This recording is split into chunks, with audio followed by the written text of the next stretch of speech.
les membres du gouvernement, monsieur le directeur général d'Ecofinance, chers amis, oui, la coopération économique que véhicule le processus de développement se veut fondamentalement porteuse, directement ou indirectement, d'opportunités pour les entreprises. Aussi, votre invitation exprime, j'ai la faiblesse de le penser, votre reconnaissance de l'AFD peut effectivement jouer pour, je dirais, le bien-être des entreprises. C'est donc vous dire tout mon plaisir d'être associé à cet événement. Nous avons à l'Agence française de développement, en gros, deux types de relations avec les entreprises, au Sénégal et dans la région. Premièrement, faciliter l'accès au financement de leurs investissements, de leur compétitivité. En second lieu, leur donner accès à des infrastructures économiques plus performantes et, à travers la réalisation de ces infrastructures, accès aussi dans les meilleures conditions possibles, notamment de transparence aux marchés publics que nous finançons. S'agissant de l'accès au financement, c'est une gamme d'instruments permanents ou régulièrement renouvelés que nous mettons à la disposition des systèmes financiers à travers l'AFD elle-même ou sa filiale Proparco. Dans ce partenariat avec les établissements financiers, on trouve par exemple le dispositif de partage des risques du crédit avec les banques partenaires, que nous appelons la garantie ARISE, et qui porte tout de même, par exemple, au Sénégal, sur une dizaine de millions d'euros, la garantie seule. C'est-à-dire que les crédits représentent au moins le double et les investissements, ainsi facilités, encore beaucoup plus. Il s'agit aussi de lignes de crédit apportant des ressources générales à long terme au système financier ou dédiées au financement d'investissements spécifiques. Au Sénégal, actuellement, des lignes de crédit pour l'efficacité énergétique, bientôt pour la gestion des déchets et des pollutions, ou encore pour le logement social dans un passé récent, et dans un futur proche également dans le domaine de l'agriculture avec le Crédit agricole du Sénégal.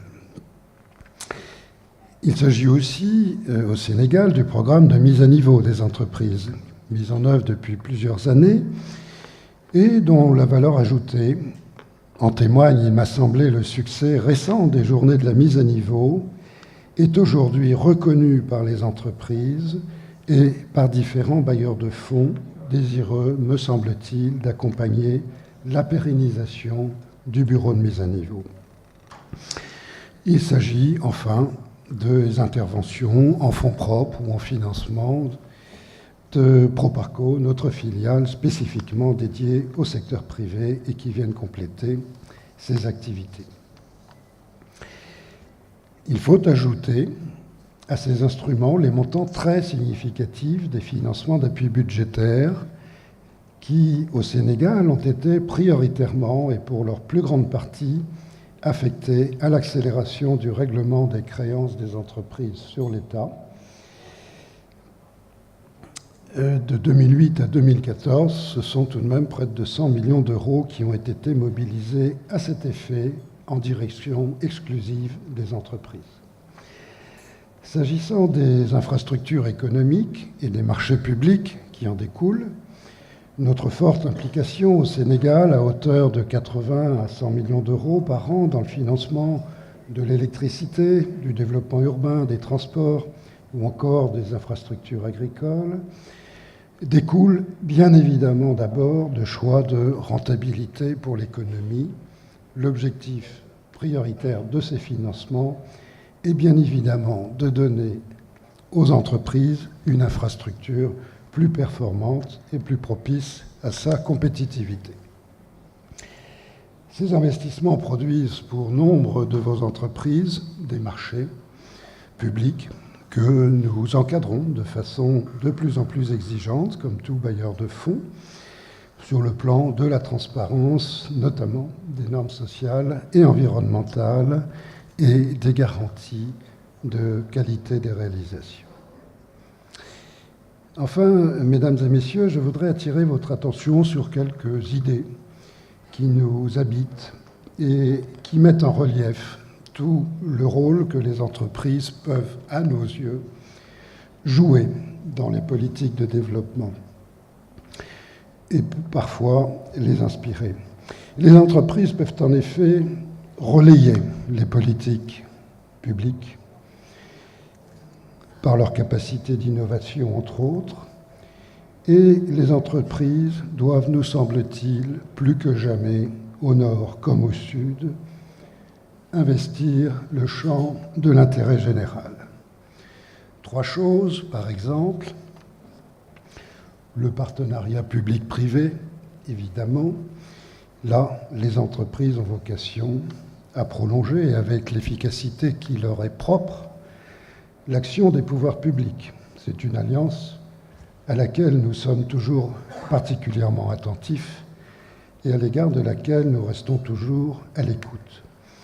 La réussite, par exemple, reconnue au Sénégal, des partenariats dans le secteur de l'eau ou dans le cas de l'autoroute de Dakar sont des exemples parlants. La coalition d'acteurs s'observe aussi dans un nombre croissant de projets d'économie dite inclusive, où les intérêts des entreprises, de la société et des pouvoirs publics en réalité convergent. L'argument du développement durable, dont il sera en question en 2015, et qui se pose désormais en termes existentiels pour l'humanité, est inaudible si la question des inégalités et de la précarité n'est pas traitée. Nous étoffons à l'AFD actuellement une palette d'instruments adaptés aux initiatives des entreprises à impact sociaux que nous soutenons déjà à travers des fonds d'investissement spécialisés. Troisièmement, la formation du capital humain, plus particulièrement la formation technique et professionnelle, dans laquelle l'AFD est fortement investie au Sénégal et dans la région, et toujours en partenariat avec différentes branches professionnelles. Là, vous le savez, il est grand temps de changer d'échelle et de mieux répondre aux besoins de l'économie. Je ne vous fais pas un dessin sur le rôle crucial que les entreprises peuvent y jouer, allant jusqu'à l'accompagnement dans l'entrepreneuriat, en passant par la formation des formateurs ou le développement de l'e-learning.